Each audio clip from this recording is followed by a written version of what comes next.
આગળના વિડીયોમાં આપણે ગુલામ વંશ વિશે માહિતી પ્રાપ્ત કરી છે. હવે આપણે આજે આ વિડીયોમાં પ્રાપ્ત કરવાની છે ખિલજી વંશ વિશે માહિતી. રાઈટ, તો સૌપ્રથમ ખિલજીઓમાં આવશે જલાલુદ્દીન ફિરોઝ ખિલજી, જેનું નામ છે ફિરોઝ ખિલજી નામ હોય છે. પરંતુ તે જ્યારે ગુલામ વંશનો અંતિમ શાસક હોય છે તેને માત આપે છે, તેનો અંત કરે છે અને 1290માં તેઓ ખિલજી વંશની સ્થાપના કરે છે અને ત્યારે તે જલાલુદ્દીનની પદવી ધારણ કરતો હોય છે. આમ તેનું નામ જલાલુદ્દીન ફિરોઝ ખિલજી પડે છે. હવે તે જ્યારે દિલ્હીમાં પ્રવેશ કરે છે તે ઘટનાને ખિલજી ક્રાંતિ કહે છે. તેના પહેલાં તે કઈ જગ્યા હોય છે તો તે બુંદેલ શહેરનો ઇખ્તેદાર હોય છે અને તેની રાજધાની હોય છે કિલો ખોરી. રાઈટ, તો જે ચહેલગાની દળ હતું એમાં તે ગ્યાસુદ્દીન જે આગળનું ગુલામ શાસન હતું ત્યારે તે બુંદેલના શહેર હતો, ત્યાંનો ઇખ્તેદાર હતો અને તેની કેપિટલ હતી કિલો ખોરી. જ્યારે તે દિલ્હીમાં પ્રવેશ કરે છે અને જે ગુલામ વંશનો અંતિમ શાસન હોય છે તેને માત આપી અને ખિલજી વંશની સ્થાપના કરે છે, તે ઘટનાને ખિલજી ક્રાંતિ કહેવામાં આવે છે. રાઈટ, તે 1290માં ખિલજી વંશની સ્થાપના કરે છે અને તે જલાલુદ્દીનની ઉપાધિ ધારણ કરે છે. તે એક ઉદાર અને હિન્દુ પ્રત્યે સહિષ્ણુ શાસક હતો. હવે તેના સમયમાં કેટલીક અગત્યની ઘટના બનેલી છે, જેમ કે અહીં આપણે જોઈએ તો કે જે મલિક સજ્જુ હોય છે તે વિદ્રોહ કરે છે જલાલુદ્દીનના સમયમાં. કોણ? તો મલિક સજ્જુ. આ મલિક સજ્જુ કોણ હોય છે તો જે ગ્યાસુદ્દીન બલબલ હોય છે, ગ્યાસુદ્દીન બલબલનો વારસદાર હોય છે અને તે પોતે દિલ્હીની ગાદી ઉપર પોતાનો હક જમાવવા ઈચ્છતો હોય છે. તો આ મલિક સજ્જુ છે તે વિદ્રોહ કરે છે, પરંતુ ઉદાર હોવાના કારણે જે જલાલુદ્દીન ખિલજી છે તે તેને માફ કરી દેતા હોય છે. બીજા નંબરમાં આપણે વાત કરીએ તો કે સિદ્દી મૌલાના વિદ્રોહ કરે છે. સિદ્દી જે ઈરાનના હોય છે, સિદ્દી મૌલાના તે વિદ્રોહ કરે છે. પરંતુ આખા શાસન દરમિયાન એક જગ્યાએ અહીં જલાલુદ્દીન ખિલજી છે તે ક્રૂર દેખાય છે. તે સિદ્દી મૌલાનાને શું કરે છે તો કે હાથીના પગને નીચે દબાવીને મરાવી નાખે છે. તો આ એક જગ્યાએ જલાલુદ્દીન ખિલજીનું ક્રૂરપણું જોવા મળે છે. જલાલુદ્દીન ખિલજીના સમયમાં જ મોંગલોનું આક્રમણ થાય છે અને તેઓ મોંગલોને આક્રમણમાં જે મુસલમાનો આવે છે તેમને દિલ્હીમાં શું આપે છે તો શરણ આપે છે, અહીંયા રહેવા દે છે અને એક મોંગલપુરી, અહીંયા મોંગપુરી નહીં પરંતુ મોંગલપુરી નામે શહેર વસાવે છે અને જે નવા મુસ્લિમો આવે છે તેનું નામ હોય છે નવીન મુસ્લિમ તરીકે ઓળખાય છે અને તે મોંગલોના કારણે મોંગલપુરી શહેર વસાવે છે. 1296ની વાત કરીએ તો જે અલાઉદ્દીન ખિલજી હોય છે, જે જલાલુદ્દીન ખિલજીનો શું હોય છે ભત્રીજો હોય છે, તે 1296માં અલાઉદ્દીન ખિલજી દ્વારા હત્યા થઈ જાય છે. કોની? તો કે જલાલુદ્દીન ખિલજીની. આમ પોતાનો ભત્રીજો જ એ જલાલુદ્દીન ખિલજીની હત્યા કરી નાખે છે. હવે આપણે આગળ અલાઉદ્દીન ખિલજી વિશે માહિતી પ્રાપ્ત કરવાની છે. 1296થી 1316. તો જલાલુદ્દીન એટલે કે પોતાના કાકાના શાસન દરમિયાન તે કઈ જગ્યાએ હતો તો કડા માણેકપુર છે ત્યાં સુબેદાર તરીકે કાર્યરત હતો. કડા માણેકપુર છે ત્યાં સુબેદાર તરીકે કાર્યરત હતો. તેને અલી ગુસર્પ તરીકે પણ ઓળખવામાં આવે છે. તેને સુલતાન દેવીના અધિકારોનું પાલન કર્યું છે. સુલતાનના દેવીઓના અધિકાર છે તેનું પાલન કર્યું છે. હવે તેના કેટલાક સુધારા વિશે જોવાનું છે.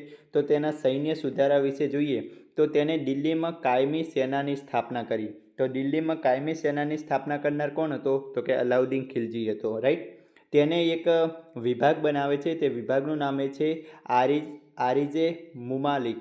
આરિજે મુમાલિક શેના માટે છે તો સૈનિકોની તાલીમ માટે છે. આરિજે મુમાલિક શેના માટે છે? સૈનિકોની તાલીમ માટે છે. ત્યારબાદ તેને બે પદ્ધતિઓ લાવી છે. એક છે હુલિયા પદ્ધતિ અને બીજી છે ડાક પદ્ધતિ. હુલિયા પદ્ધતિ અને ડાક પદ્ધતિ. હુલિયા પદ્ધતિ શેના માટે છે તો કે સૈનિકની ઓળખ માટે અને ડાક પદ્ધતિ શેના માટે છે તો કે ઘોડાની ઓળખ માટે. ત્યારબાદ તેના કેટલાક આર્થિક સુધારા વિશે જોઈએ તો તે દીવાને મુસ્તક રાજની સ્થાપના દીવાને મુસ્તક રાજ નામનો અધિકારી બનાવે છે. શા માટે તો કે મહેસૂલને એકત્રિત કરવા માટે, રેવન્યુ કલેક્ટ કરવા માટે શેની નવો અધિકારીની નિમણૂક કરે છે દીવાને મુસ્તક રાજ. તો મહેસૂલ એકત્રિત કરશે અને જે ભૂ રાજસ્વ કર હોય છે એ કેટલો લે છે તો કે અડધો લે છે.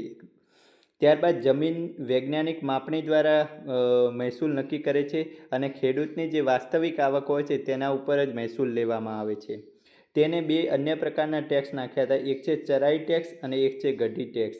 આ ચરાઈ ટેક્સ તેના ઉપર નાખવામાં આવે છે. તો જે ગાય ભેંસ પશુ જે ચરી અને દૂધ આપતા પ્રાણીઓ હોય છે તેના ઉપર નાખે છે. અને ગઢી ટેક્સ, ગઢ એટલે રહેઠાણ એટલે કે રહેવાના જે વિસ્તાર હોય છે, મકાન, સામાન્ય રીતે આપણે કહી શકીએ કે મકાનનો ટેક્સ. આવી રીતે એ ગઢી ટેક્સ અને ચરાઈ ટેક્સ શરૂઆત કરે છે. ત્યારબાદ એ દીવાને રિયાસતની શરૂઆત કરે છે, જે વેપારીઓનું નિયંત્રણ રાખવા માટે. સહાનાએ મંડી, જે બજારનો અધિકક્ષ હોય છે. ત્યારબાદ બરીદ હોય છે. બરીદ શું હોય છે? તો જે ઉમરાવો એટલે કે જે આમીરો હોય છે તેમના ઉપર નજર રાખવા માટે. ત્યારબાદ એ ગુપ્તચર શરૂ કરે છે, જેને મુનયાન કહેવામાં આવે છે. અને મોહતાસીબની છે એ ભ્રષ્ટાચાર નિયંત્રણ માટે હોય છે. ત્યારબાદ આપણે વાત કરીએ તો કે ખમ્સ એટલે શું? તો કે જે સુલતાન લૂંટીને આવ્યો હોય ને તેને ખમ્સ કહેવાતું હતું. તો આ ખમ્સમાં તે પોતાનો ભાગ વધારે છે. 1/4 પહેલાં હોય છે તે વધારીને કેટલો કરી નાખે છે? 3/4 કરી નાખે છે. એટલે કે જે રાજા લૂંટીને આવશે, રાઈટ, તો એમાં રાજાનો ભાગ કેટલો, સુલતાનનો ભાગ કેટલો હશે? 3/4 ભાગ હશે. તો આ શબ્દ પણ યાદ રાખવાનો છે કે ખમ્સ એટલે શું? તો કે જે સુલતાન લૂંટીને આવે છે તે માલને, લૂંટનો જે માલ છે તેને ખમ્સ કહેવાય છે. અને તે 1/4 વધારી અને 3/4 જેટલો કરવામાં આવે છે. હવે આપણે જોવાનું છે કે તેને ભારતમાં કયા કયા વિસ્તાર કબજે કર્યા. તો કે 1299 તે ગુજરાત ઉપર આક્રમણ કરે છે, રાઈટ. ત્યારે ગુજરાતમાં વાઘેલાઓનું શાસન હોય છે, કરણદેવ વાઘેલા. અને અહીંયા તે અલાઉદ્દીન ખિલજી પોતાના 2 સેનાપતિ મોકલે છે, ઉલુગ ખાન અને નુસરત ખાનને. અને તે લૂંટફાટ કરી અને ગુજરાતને લૂંટે છે. આ સમય દરમિયાન તે એક મલિક કાફુર નામનો ગુલામને તે ખરીદે છે, જે 1000 દિનારમાં ખરીદાય છે. તો જે નુસરત ખાન હોય છે તે મલિક કાફુરને ખરીદે છે. તો મલિક કાફુરને કોણ ખરીદે છે? નુસરત ખાન ખરીદે છે. ક્યારે ખરીદે છે? તો કે પોતાને ગુજરાત ઉપર જ્યારે આક્રમણ કર્યું હોય છે ત્યારે નુસરત ખાન એ મલિક કાફુરને 1000 દિનારમાં ખરીદે છે. ત્યારબાદ રણથંભોર ઉપર 1301માં આક્રમણ કરે છે. અને રણથંભોરના જે રાજા હોય છે તેનું નામ હોય છે હમીરદેવ. રાવલ રતનસિંહ જે ચિત્તોડ ઉપર આક્રમણ કરે છે 313માં. અત્યારે રાવલ રતનસિંહ હોય છે અને જે ચિત્તોડ છે તેનું નામ બદલાવીને ખિજરાબાદ કરી નાખે છે પોતાના પુત્રના નામ ઉપરથી. ત્યારબાદ આપણે વાત કરીએ તો કે જે દક્ષિણનો ભાગ છે તેને જીતવામાં એને સૌથી વધારે મદદ કરી હોય તો આ મલિક કાફુર નામનો જે ગુલામ ખરીદ્યો હોય છે તેને ખૂબ જ મદદ કરી હોય છે. તો અહીંયા દેવગીરી છે, દેવગીરીમાં રામચંદ્રદેવ છે જેમણે 307માં. ત્યારબાદ વારંગલ પ્રદેશ છે, ત્યાં પ્રતાપ રુદ્રદેવ હોય છે. તે પ્રતાપ રુદ્રદેવને મલિક કાફુર હરાવે છે.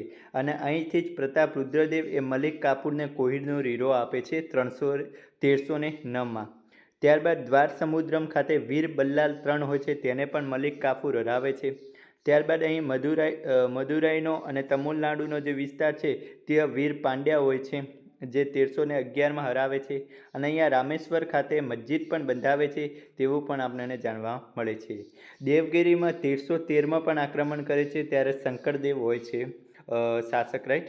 તો આવી રીતે ભારતના પ્રદેશો ઉપર તેઓ પોતાનો વિસ્તારનો ફેલાવો કરતા હોય છે, ઉત્તર ભારત એઝ વેલ એઝ દક્ષિણ ભારતમાં. હવે અલાઉદ્દીન પહેલો શાસક હતો જેને ધર્મ પર રાજ્યનું નિયંત્રણ લાદ્યું હતું. એટલે કે ધર્મ અને જે રાજ્ય વ્યવસ્થા છે તેને જુદી જુદી રાખવા ઈચ્છતો હતો.